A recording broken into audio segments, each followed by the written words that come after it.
cuales pues conformarán órganos concretos que tendrán pues funciones endocrinas. Bien, aquellos que se constituyen como órganos o aquellos que se van a ver como órganos neuroendocrinos van a estar de manera jerárquica comandados por el hipotálamo, y de allí para abajo pues las secreciones hipotalámicas van a controlar sus funciones. Entonces vamos a encontrar incluidas la glándula pineal, la porción posterior de la hipófisis o neurohipófisis, la médula adrenal y el sistema neuroendocrino difuso, del cual hablamos un poco, por ejemplo, el sistema digestivo, pero también mencionamos algunos aspectos en sistema respiratorio el semestre pasado. Bueno, conmigo no, con la persona que vino en sistema respiratorio.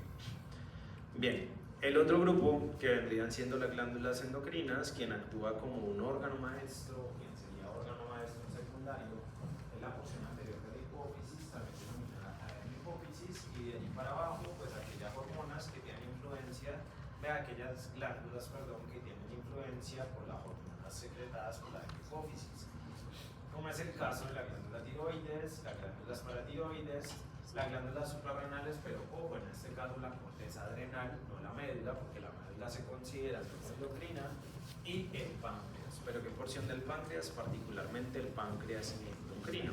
Bien, entonces digamos que este segmento de histología se centrará en la mayor parte de esos órganos. ¿Listo? ¿En cuáles no nos centraremos? En hipotálamo.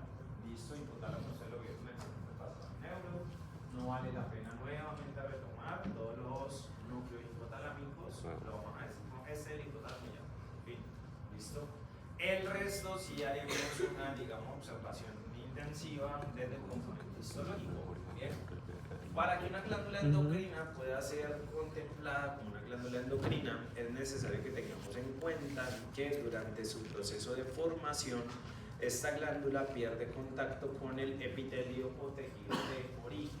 ¿Listo? Si es una superficie epitelial, por ejemplo, las células que van a conformar la glándula endocrina pierden su conexión con ese epitelio de origen y quedan como tal aisladas en la superficie. Entonces, primero, una glándula endocrina, a diferencia de una exocrina, no libera sus productos de secreción hacia una superficie corporal. ¿Listo? Las exocrinas eso hacen a través de conductos. Segundo punto, las glándulas endocrinas carecen de conductos. Entonces, así como lo veíamos, por ejemplo, en las glándulas salivares, que eran un ejemplo de glándulas exocrinas, ellas tenían conductos para liberar sus productos de secreción hacia la cavidad oral. Una glándula endocrina no tiene conductos, ¿listo? Entonces, ¿hacia dónde libera sus productos de secreción? Hacia el sistema circulatorio, ¿listo?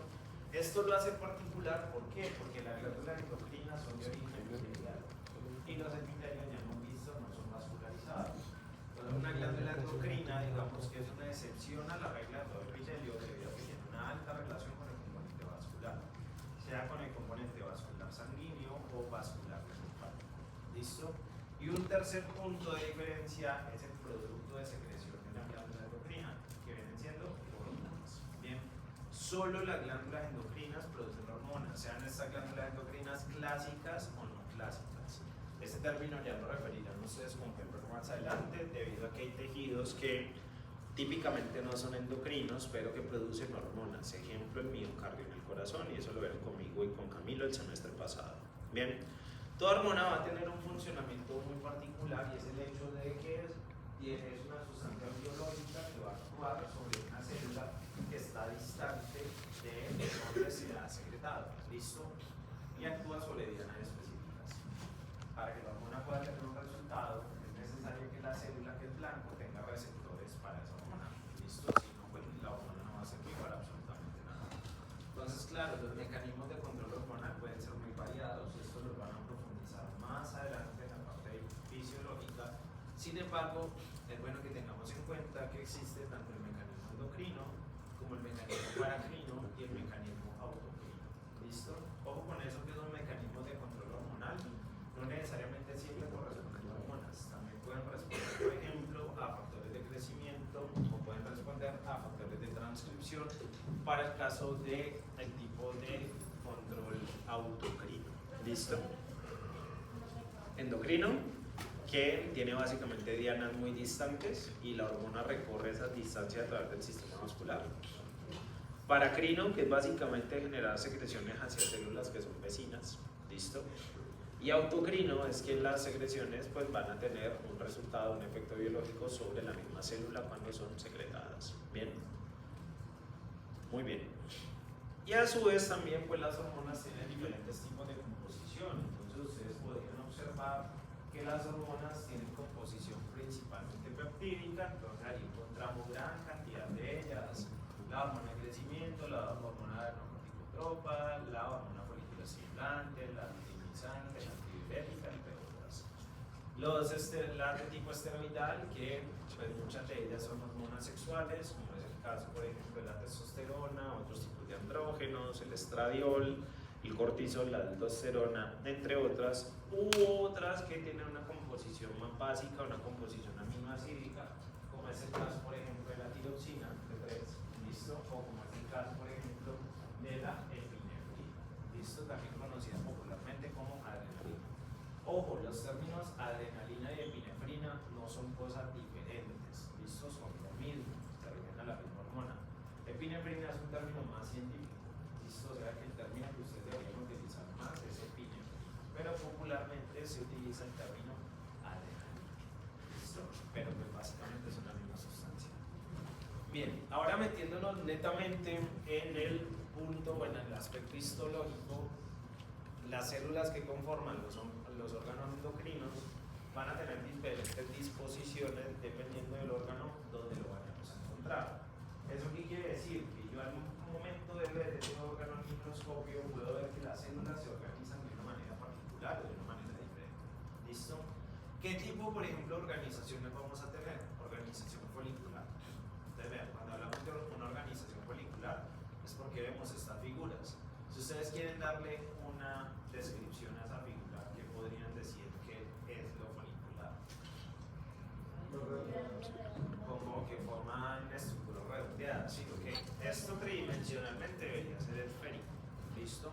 Un folículo es básicamente una figura de aspecto quístico. Cuando ustedes en patología vayan a definir un quiste, básicamente un quiste es una cavidad tapizada por epitelio que puede o no tener contenido. Cavidad tapizada por epitelio que puede o no tener contenido y este tiene contenido, por ejemplo. ¿Listo? O sea que los folículos, o cuando vemos una disposición folicular de una glándula, es porque por dentro tiene aspecto quístico. ¿Estamos diciendo que es un quiste? No. Solo que tiene aspecto quístico. ¿Listo? Estructuras redondeadas o ovaladas que pueden o no tener contenido. ¿Listo? ¿Dónde encontramos, por ejemplo, que las células se organizan de manera folicular? Glándula tiroides. Y posiblemente lo hayan escuchado en algún momento, los folículos tiroideos. Bien, de eso vamos a hablar más adelante. También puede tener forma de cúmulos. Entonces vean estas células. Ahí le podrían dar el nombre de alguna forma o cómo podrían describir eso que ves allí. Grupos, sí o qué, pero grupos desorganizados, no tienen ninguna forma. Entonces los cúmulos son organizaciones de agrupaciones de células que son amorfas. ¿Listo? No se pueden describir ni circulares, ni triangulares, ni rectangulares, ni redondas, nada. ¿Listo? Vean que son grupos irregulares de células. Bien, el aspecto cumular está compartido en varios tipos de glándulas, pero por ejemplo podemos encontrar cúmulos a nivel de la hipófisis. Bien, específicamente en la porción distal de la adenohipófisis que vamos a ver más adelante. ¿Listo? Es un sitio donde podríamos encontrar cúmulos. O también podríamos encontrar, por ejemplo, cordones. ¿Listo? O la organización cordonal. La organización cordonal, que es lo que ustedes ven allí ahora, ¿cómo lo podrían describir? ¿Qué podrían decir ustedes? ¿Parecen qué? ¿Parecen qué? No escuché, no es que esté mal. Parece que, Juan Felipe, no te escuché. Caretejido ahí, puso. Bueno, parece tejido de pozo. Yo no lo estoy diciendo, ustedes lo están diciendo, pero no parece tejido de pozo. ¿Listo? De aspecto cordonal, las células usualmente se organizan en paquetes alargados. ¿Listo? Que están limitados por tejido conectivo, por vasos sanguíneos. Bien. Cuando tenemos cordones es que las células se organizan de manera alargada. No necesariamente tienen que ser una línea recta, pero sí se tienen que organizar de forma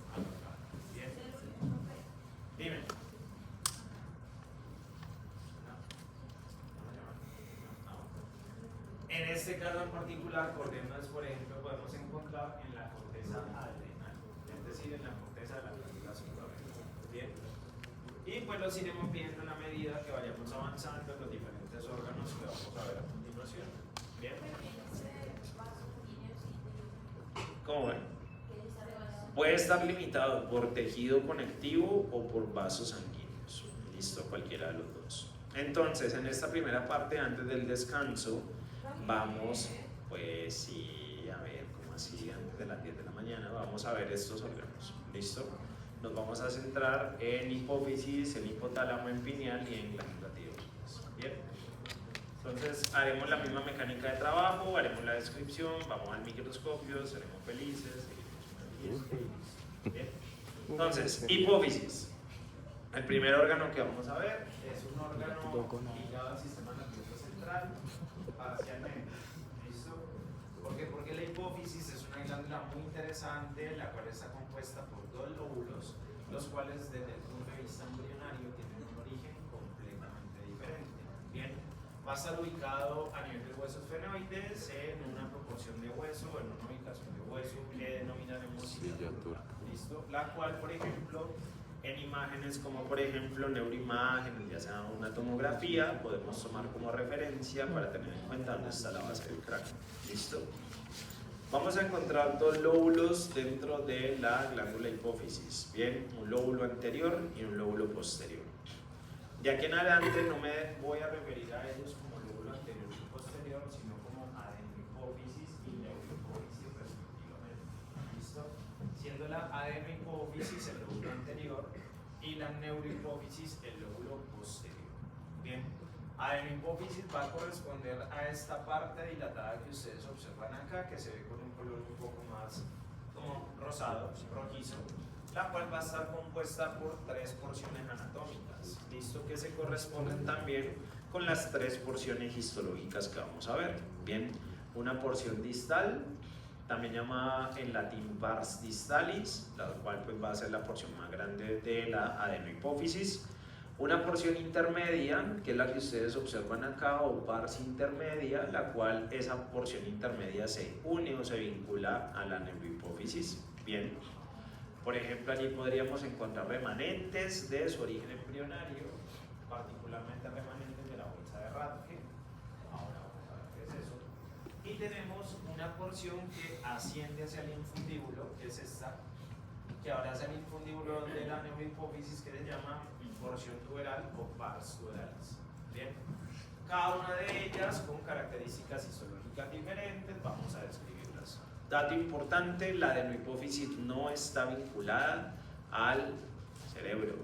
Bien, es un tejido que se anexa durante el periodo embrionario, pero su origen no es neuroepidérmico.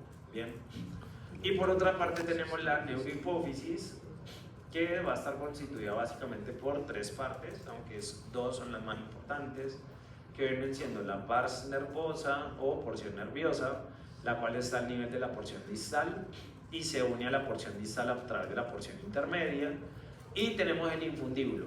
El infundíbulo es un tallo que vincula la porción nerviosa con la eminencia media, que básicamente vendría siendo el piso del hipotálamo. No, pero eso lo vieron ayer en anatomía, pero bueno, entonces tenemos neurohipófisis, donde está una porción grande, esta grandota, que se llama la porción nerviosa, donde básicamente están terminaciones axónicas, y tenemos una parte que asciende, que es el tallo, que vamos a denominar infundíbulo. Listo, el infundíbulo es el tallo a través del cual pasan los axones del tracto hipotalámico hacia la porción nerviosa. Listo, y se vincula al hipotálamo a través de la eminencia media. Bien, pues ya en el hipotálamo estarán los somas de las neuronas, pues que estarán ubicadas en los diferentes núcleos hipotalámicos, que llevarán a algunas de las hormonas que se encontrarán depositadas dentro de la porción nerviosa. Ya les había comentado previamente, entonces esta glándula tiene algo muy particular, es su origen embrionario. Durante su origen embrionario, como debieron haberlo visto con sus profes de biología del desarrollo, electodermo, particularmente el diencéfalo, empieza a crecer un digartículo que llamaremos digartículo neuroectodérmico, el cual crece en sentido caudal y a su vez desde el ectodermo orofaringio, es decir, el ectodermo que encontramos en el estomodeo y que básicamente va a ser el ectodermo ubicado a nivel de lo que será el paladar en un futuro, empieza a crecer otro digartículo que llamaremos digartículo hipoficiario ectodérmico, listo, el cual va a crecer en sentido al digartículo neuroectodérmico para que terminen encontrándose entre los dos, listo. O sea que, ¿qué tenemos acá? Que la neurohipófisis viene siendo de origen neuroectodérmico, particularmente un derivado diencefálico, mientras que la adenohipófisis o hipófisis anterior viene correspondiendo a una porción que es derivada del ectodermo del estomodeo. Bien, o sea que tenemos dos estructuras de origen ectodérmico, pero que se originan de estructuras embrionarias completamente diferentes. Bien, durante su desarrollo, el divertículo que está anclado al ectodermo orofaringio pierde su origen, ¿listo? Y por lo tanto queda desvinculado de la boca, pero queda conectado con la porción nerviosa, ¿listo? De la neurohipófisis. Y ahí tenemos la adenohipófisis. Como lo pueden ver, el divertículo generado desde el ectodermo orofaringio tiene una cavidad interna, ¿listo? Que se llama bolsa de Rathke. Esa bolsa de Rathke nosotros podríamos terminar encontrando que quedan derivados de ella en la porción intermedia de la adenohipófisis, ¿listo? Y a veces a través de una tomografía encefálica puede ser diagnosticada una serie de quistes pequeños que se denominan quistes de Rathke, ¿listo? Que básicamente son estos quistes de origen embrionario. Bien. Como lo pueden ver, antes de moldearse la silla turca y el esfenoide se forma primero la adenohipófisis, o sea que pues, la silla turca tiene forma personalizada, ¿bien? Porque primero se forma la hipófisis y posteriormente vamos a encontrar la osificación de huesos esfenoides, ¿listo? Ahora, importante tenerlo en cuenta, sin embargo yo no me voy a centrar tanto en esto porque debieron haberlo revisado en la parte anatómica. El componente vascular con las conexiones vasculares en la hipófisis son muy importantes, porque vamos a ver que al igual como lo veíamos en el hígado, aquí también está formado otro sistema portal, ¿listo? Que vamos a denominar sistema porta hipofisiario. Bien, el sistema porta hipofisiario es un sistema similar al sistema porta hepático, porque encontramos nuevamente una variación del componente vascular. ¿Qué pasa? A nivel de la eminencia media vamos a encontrar que la arteria hipofisiaria superior forma un primer plexo capilar que estará irrigando las regiones que encontramos allí. Y ese plexo capilar va a generar unas proyecciones de vénulas que vamos a ver que forman la serie de vasos que vamos a denominar vasos porta hipofisiarios. ¿Listo? Esos vasos porta hipofisiarios lo que harán es que descenderán a través del infundíbulo, pero terminarán siendo proyectados hacia la adenohipófisis, no hacia la neurohipófisis. Y en la adenohipófisis terminan formando un segundo plexo capilar que va a estar irrigando esta región de la adenohipófisis y servirán como vías de salida de las hormonas producidas a nivel de las células hipofisiarias. Bien, de este segundo plexo capilar se pueden emitir una serie de anastomosis arteriovenosas para conectarse con la neurohipófisis y genera también la salida de las respectivas venas hipofisiarias. O sea que estamos teniendo acá un flujo de arteria, capilar, vénulas capilar, venas. ¿Listo? Y eso pues no es típico dentro de la circulación. Por eso este sería una segunda novedad vascular que encontramos en el cuerpo, sumado al sistema porta hepático que habíamos visto en sistema. Bien, entonces tenemos esa particularidad, pero como les digo, no me voy a enredar tanto en ese componente vascular, ya deben haberlo visto en la parte anatómica. ¿Listo? Me voy a centrar en la parte histológica. Bien, entonces en esta parte histológica varias cosas. Si ustedes van a hacer una observación primero general de la adenohipófisis y de la neurohipófisis, deben observar hacia dónde tienen que ir. ¿Cuál se tiñe más? La adeno. Bien. ¿Cuál es más pequeña? La neuro. ¿Listo? Por ende, ustedes pueden distinguir en cortes histológicos que la zona más teñida va a corresponder a la adenohipófisis y y la porción que está menos teñida va a corresponder a la neurohipófisis. Bien. Ustedes podrían ver imágenes histológicas principalmente teñidas con hematoxilina eosina, pero podrían encontrarse otros tipos de imágenes, bien, con otros tipos de tinciones que vamos a revisar ahora. Bien, entonces la misma estructura histológica va a corresponder a la misma estructura anatómica que habíamos visto ahora. O sea, vamos a identificar desde lo histológico los mismos segmentos que les había descrito en el componente anatómico. Bien, o sea que esto no varía mucho. Agreguémosle algo, la hipófisis va a tener una cápsula de tejido conectivo, que esa cápsula va a corresponder a una de las meninges. ¿A la madre? A la de la madre. A la de la madre. A la de la madre está muy externa.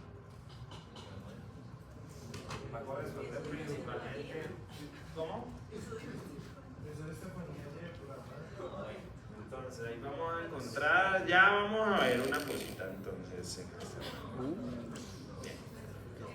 Listo, entonces vamos a ver primero la neuro y luego nos vamos a ir a ver la adeno. Bien, entonces primero la neuro. La neuro es una extensión del sistema nervioso central. Bien, y de entrada, para que lo tengan en cuenta, solo es un sitio de almacenamiento de hormonas, no es un sitio de síntesis de hormonas, porque las hormonas que va a almacenar la neurohipófisis básicamente provienen de las neuronas ubicadas en algunos núcleos. Bien, solamente aquí vamos a encontrar que se almacena y se liberan los productos sintetizados por el hipotálamo, o sea que la neurohipófisis no tiene una función endocrina como tal, una función intrínseca, la tiene el hipotálamo, pero esta región sirve como almacenamiento de esos productos.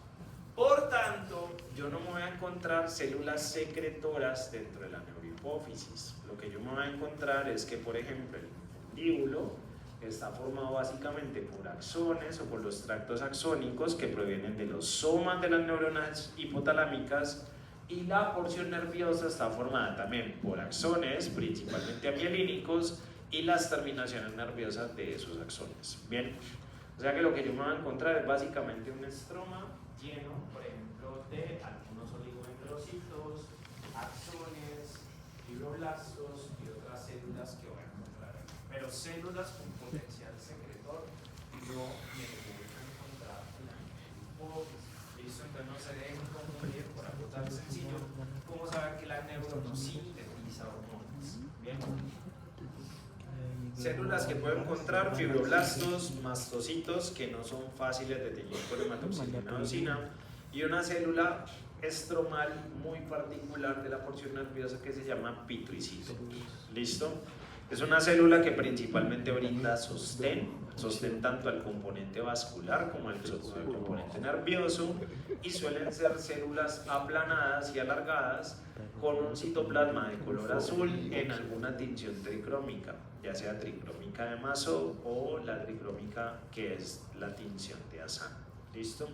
Usualmente las vamos a encontrar así alargadas. Los fibroblastos no se pintan de esta manera, los pituicitos sí. ¿Listo? Entonces el pituicito no lo podemos ver con hematoxilina eosina, 1, ¿listo? Y 2, vamos a ver que necesariamente los pituicitos van a tener este color azulado y verse como células aplanadas y alargadas. Va a ser la única célula que vamos a describir dentro de la neurohipófisis, ¿bien? Y tendrá que ser en cortes teñidos con una tinción tricrómica, entonces tengan en cuenta eso. En esa porción nerviosa también podríamos ver que hay unos sitios de acumulación de algunas hormonas, como por ejemplo de oxitocina o de hormona antidiurética. ¿Listo? Y esas manchas acidófilas que vamos a encontrar van a ser las terminaciones nerviosas que vamos a denominar cuerpos de Henry. ¿Listo? Cuerpos de Henry. Oigan, todo lo que yo vea como una mancha acidófila homogénea va a corresponder a un cuerpo de Henry. Entonces parece como más o menos como un concepto un poco abstracto, no le voy a negar, ¿listo? Pero estas porciones que vemos como manchas acidófilas o rosadas homogéneas vienen correspondiendo a dichos cuerpos de Henry, ¿listo? Por lo tanto, la mayor parte de las manchas acidófilas que veamos dentro de la neurohipófisis yo las podría eventualmente describir como cuerpos de Henry, ¿listo? Para que lo tengan presente, ¿listo? Importante tener en cuenta, por ejemplo, con lo que viene siendo la neurohipófisis, se puede ligar a múltiples tipos de patologías. Una de ellas es, por ejemplo, la diabetes insípida. La diabetes insípida se refiere a una condición en la cual hay poliuria, ¿listo? Y además el paciente también presenta una gran cantidad de ingesta de agua. La diabetes insípida puede tener dos causas, ¿listo? Puede tener causas de tipo hipotalámico o causas de tipo nefrogénico. Y por ejemplo, entre las causas hipotalámicas encontramos una falta o disminución de la producción de hormona antidiurética, ¿listo? Que puede deberse a múltiples factores genéticos o traumatismos o tumores, ¿listo? Lo más común, traumas, ¿listo? Que se puedan generar a nivel de un trauma craneoencefálico. No entendí la verdad la parte de la que estaba mencionando de la antidiurética. ¿Qué cosa hay? Antes estaba hablando de la antidiurética. ¿Pero qué? ¿Qué traumatismos? No, que hay una condición que denominamos diabetes insípida, ¿listo? Que como tal el paciente no cursa con un problema en la producción de insulina, sino que hay un problema en la regulación de la cantidad de agua del volumen plasmático, que lleva a que, por ejemplo, el paciente termine generando gran cantidad de micciones, o sea que tenga poliuria, ¿listo? En ese caso en particular, como en el diagnóstico de diabetes se presenta una triada que es poliuria, polipsia y polifagia. En este caso, la poliuria, que viene correspondiendo a la gran cantidad de micciones, ligada también a una gran proporción de toma de agua, ingesta de agua, puede tener dos causas. Causas de tipo nefrogénico, es decir, ligadas al riñón, o causas de tipo hipotalámico, es decir, ligadas directamente al hipotálamo. Y en el hipotálamo, derivado, por ejemplo, de algún tipo de traumatismo o la presencia de un tumor hipoficiario, se pueda presentar una disminución o una falta de la secreción de hormona antidiurética. ¿Listo? Por otra parte, en el caso de las nefrogénicas puede haber una falta de respuesta renal, ¿listo? Ya sea porque hay un trastorno congénito en el gen de acuaporinas y por ende pues, las acuaporinas pueden estar haciendo una salida mayor de agua, o mutaciones en el receptor de la hormona antidiurética, particularmente el receptor B2. Bien, eso en cuanto a la neurohipófisis. ¿Listo? La adenohipófisis es un poco más grandecita. ¿Listo? Y en la adenohipófisis nos vamos a centrar en una parte de la adenohipófisis, que es la porción distal. Ojo, no es que la intermedia y la tuberal no sean importantes, pero nos vamos a centrar más en la distal. Bien, la porción distal es la porción más grande de la adenohipófisis. Bien, y va a estar constituida por una serie de células adenohipofisiarias que son las encargadas de secretar múltiples tipos de hormonas. Entonces la adenohipófisis sí secreta. ¿Listo? La neuro, pues no se interesa.